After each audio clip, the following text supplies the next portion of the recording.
Olá pessoal, tudo bem? Hoje a gente vai estar fazendo uma pequena modificação, tá? Ah, com relação à ordem que eu coloquei ali no plano conjunto, porque agora supostamente era para a gente estar trabalhando potência complexa, tá? Só que por causa dos conteúdos que a gente vai ver em circuito experimental, então achei prudente a gente fazer primeiro essa conversa de ressonância, tá? De circuito RLC em ressonância, para depois a gente ir para potência complexa. Não vai atrapalhar essa mudança, né, no andar da carruagem ali, mas é importante para circuitos elétricos e experimental, beleza? Então, o que é ressonância, né? Primeiro, para deixar claro, né, a ressonância ela acontece quando eu tenho um circuito RLC, primeiro de tudo, tá? Em circuitos elétricos, a ressonância ela vai acontecer só e somente só se um circuito ele possui pelo menos um indutor e pelo menos um capacitor, certo? E o que a gente estava vendo nas nossas aulas anteriores era que a gente basicamente tinha lá uma fonte de tensão, né? E essa fonte de tensão tinha uma frequência constante, né? E a partir dessa frequência constante, a gente encontrava tensões e correntes que a gente desejasse no nosso circuito, tá bem? Agora, nesse estudo que a gente vai fazer agora, a gente vai estar encontrando e estudando o comportamento de um circuito quando a frequência dela varia. É o que a gente chama de resposta em frequência de um circuito, tá? Como ele responde à variação de frequência, se a gente varrer todas as frequências que ele pode atuar, ou que ele pode ou não pode, né? Fazer varrer todas as frequências ali e ver como ele está se comportando, né? Basicamente, a gente vai observar que, caso seja o caso de um circuito RLC, todo ele vai ter o que a gente chama de um pico ressonante, tá? Que é um pico que a gente vai ter na resposta dele, que é o que normalmente a gente está procurando nesse tipo de circuito. É por causa desse pico ressonante que a gente consegue estudar e consegue ter aplicações em rádio, em televisão, em música, né? Por isso que a gente fala lá em rádio, por exemplo, a rádio tem uma frequência tanto, né? Frequência não sei quantos megahertz, né? Basicamente, a aplicação dela, ela está relacionada a isso, é porque aquela rádio ali, ela vai estar atuando naquela frequência. E para eu captar o sinal dela, eu tenho que selecionar esse pico ressonante, tá? Então, basicamente é isso que nós vamos estar conversando sobre aqui na teoria, tá?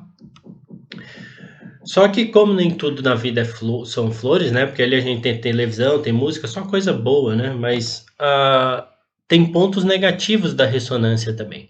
Não sei se vocês já ouviram falar do caso mais emblemático de coisa ruim da ressonância, é o caso de uma ponte da cidade de Tacoma, né? Eu até acho interessante vocês procurarem aí no YouTube, facilmente vocês vão achar, jogar Tacoma Bridge, né? Vocês vão encontrar a foto dessa ponte aqui, uma foto da mesma ponte, mas basicamente ela entrando em ressonância, tá? Quando ela entrou em ressonância, ela basicamente, a ponte, ela começou a se comportar como uma onda, então ela começou a fazer isso aqui, mais corretamente ela começou a fazer isso, até que ela chegou a romper, né? Logo depois da sua inauguração. Então gastaram milhões e milhões de dólares, e ela foi colapsada logo depois, tá? Mas o que é a ressonância em circuitos elétricos, né? Uma definição que eu tirei do livro Sadico é a condição em circuito RLC em que as reatâncias capacitivas e indutivas são iguais em magnitude, né?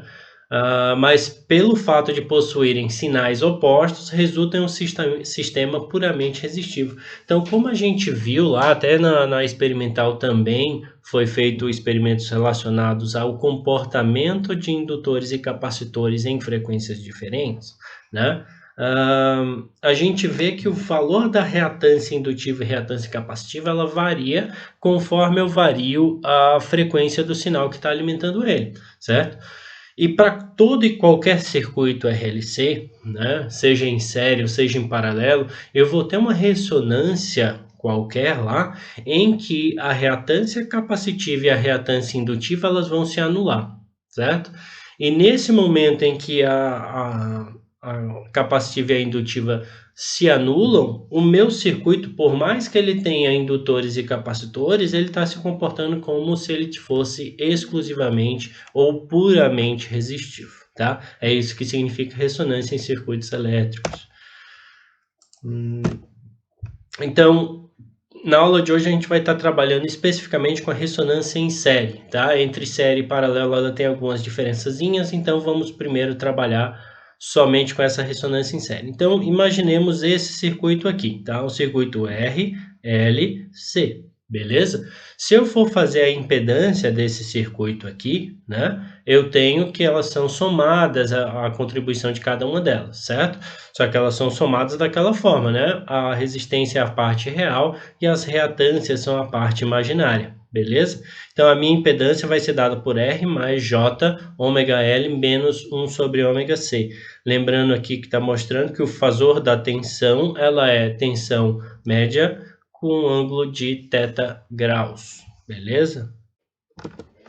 Então, pessoal, se eu analisar somente a parte imaginária dessa minha impedância, certo? Eu vou ter isso aqui, ômega L menos 1 sobre ômega C, beleza? E eu tenho esse gráfico aqui abaixo que está representando isso aqui, né? A variação da reatância em função da frequência. Só que aqui eu tenho 3 gráficos em um, né? Eu tenho esse de cima aqui, que é a variação da minha reatância indutiva, o de baixo, que é a reatância capacitiva, e esse do meio aqui, que é a reatância como um todo, certo? Então, olha só, vamos analisar um a um. A reatância indutiva aqui, ó, tá? Eu tenho, conforme vou aumentando a minha frequência, ela vai tendendo ao infinito, né? Lembrando que em uma frequência igual a zero, ali que seria curto-circuito, né? O meu indutor ele se comporta como curto-circuito, e conforme a frequência vai se aproximando do infinito, né? Esse valor vai ficar muito alto, que vai ser próximo do circuito aberto, tá bem? Aqui eu tenho a minha reatância capacitiva, que com a frequência muito baixa ela está tendendo ao circuito aberto, e conforme ela vai ficando próximo do infinito, a frequência, né, esse cara vai se comportar como se fosse uma reatância, como se fosse um curto-circuito, tá? Aquilo que a gente já falou anteriormente. E aqui no meio é o comportamento das duas, né? Seria a soma dessas duas formas de onda ali, esses dois gráficos. E a gente tem esse ponto aqui, ó, que está descrito como ômega zero, que é o ponto de ressonância, certo? É aqui que vai acontecer o pico de ressonância, tá bem? Onde a reatância indutiva vai ser igual à reatância capacitiva, e assim, uma anulando o efeito da outra, certo? Então, a frequência de ressonância ela vai acontecer quando a parte imaginária for igual a zero, tá?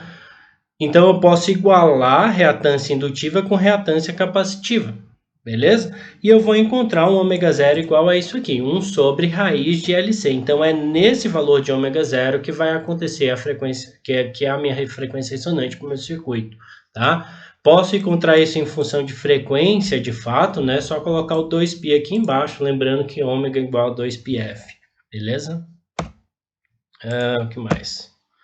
Então, algumas considerações, né? A impedância na ressonância é puramente resistiva, né? Como a gente viu, na ressonância um vai anular o outro, ali eu vou ter somente o efeito da resistência. Não significa que o capacitor e o indutor deixaram de existir, né? Mas eles não, tanto faz como tanto fez. Eu tenho um circuito com ou sem eles, tá? A tensão e a corrente estão em fase, né? Como eu não tenho nem o efeito capacitivo, nem o efeito indutivo, então eu faço com que minha tensão e corrente estejam em fase, beleza? A magnitude da impedância Z é mínima, né? Ela é mínima e é igual à resistência, né? Porque eu estou anulando aquela parte imaginária, né? Como a gente viu aqui. Deixa eu voltar lá naquele slide. Estou anulando essa parte aqui, então vai ficar só o R, tá bem? Que mais? A tensão no indutor e no capacitor pode ser maior do que a tensão na fonte, né? Isso também pode acontecer, né? Se vocês pegarem aqui só encontrando o valor da tensão no indutor e tensão no capacitor, né? E eu substituindo vou encontrar esses valores, né? A gente vai ter uns exercícios depois, como até para vocês verificarem esse 4 aqui, seria interessante voltar para cá e só jogar os valores aqui para vocês verificarem isso, que a tensão no indutor e capacitor elas podem ser maior do que a tensão na fonte.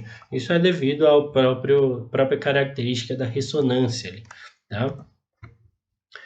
Então, se eu for entender a resposta de frequência da corrente, né, como no circuito ali como um todo, eu vou ter que minha corrente é a tensão divididos pela raiz da impedância, né, do módulo da impedância. Então, eu vou ter um gráfico que é mais ou menos isso aqui, ó, certo? Eu vou ter uma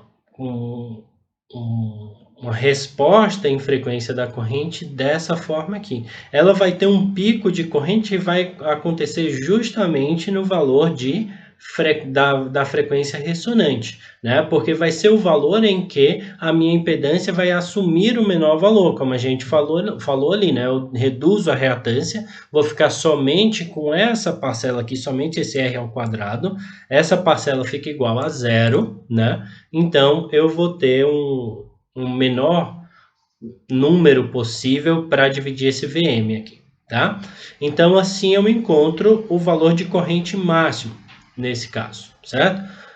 Esse ômega 1 e ômega 2 a gente já vai falar sobre eles, certo? Só lembrando aqui, depois quando a gente retornar aqui, esse 0.707, lembrando que isso aí é raiz de 2, né? Mentira, 1 dividido por raiz de 2, tá? Então, a potência média dissipada naquele cara, base em função da frequência, é 1 meio de I ao quadrado vezes R, tá? A potência máxima, como eu falei, acontece na ressonância, 1 meio de Vm ao quadrado sobre R, lembrando que aqui a corrente máxima é Vm sobre R, né? Substituindo lá, vou ter Vm ao quadrado sobre R.